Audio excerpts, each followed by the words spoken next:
Hello and welcome to this session. In the previous session, we discussed about user-defined function and their application along with variable scope.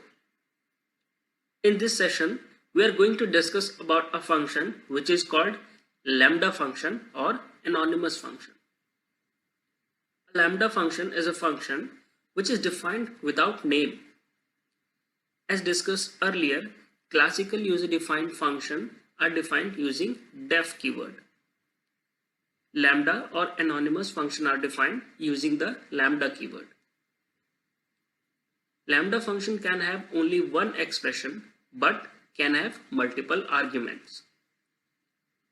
Syntax of lambda function is lambda arguments colon expression. So let's see an example of the lambda function. Suppose we want to double n number, we can use a lambda function to do this job. Let's define a lambda function. Double equal to lambda y colon y into 2. So our lambda function has been defined.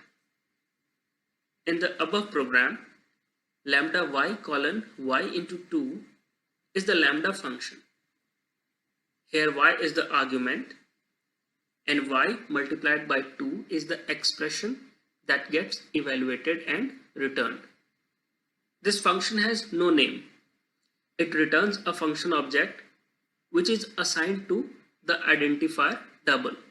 We can now call it as normal function. So let's use this function to print the double of a number.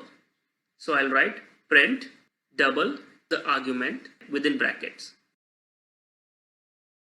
So you can see that double of the argument has been printed. This is equivalent to normal function which may have been defined by the classical method where we had to write def, a function name and the body. You might think that why we use lambda function when we can create a function in the classical manner. The answer is we use lambda function when we require a function for a short period of time. And lambda function has application when some function need another function as their parameter, such as map function. We'll discuss this in the later section. Let's see another instance of lambda function before we wrap up this session. This time we'll do something interesting using the combination of a classical function and the lambda function. Let's define a classical function and name it as func. This function will accept one parameter and will return a lambda function. So let's write the code. The expression of lambda function will be evaluated in such a way that the parameter of classical function will be multiplied with the argument of the lambda function. Since our classical function will return the lambda function, we will end up with a lambda function object.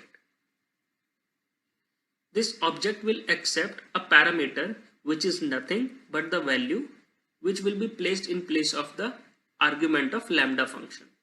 So using this we can create multiple objects which can be used to double a number, triple a number or 4 times a number and so on. You'll understand this when I run this code. So let me complete the code. Let's create a doubler object using func of 2 and a tripler object func of 3. Now let's use doubler and tripler and then print the result. Let's run it. So you can see that 10 has been doubled and from the next statement 10 has been tripled. You can create as many of these by changing the parameter of func. So that's all in this session. I hope you have enjoyed the session. See you in the next one. Thank you.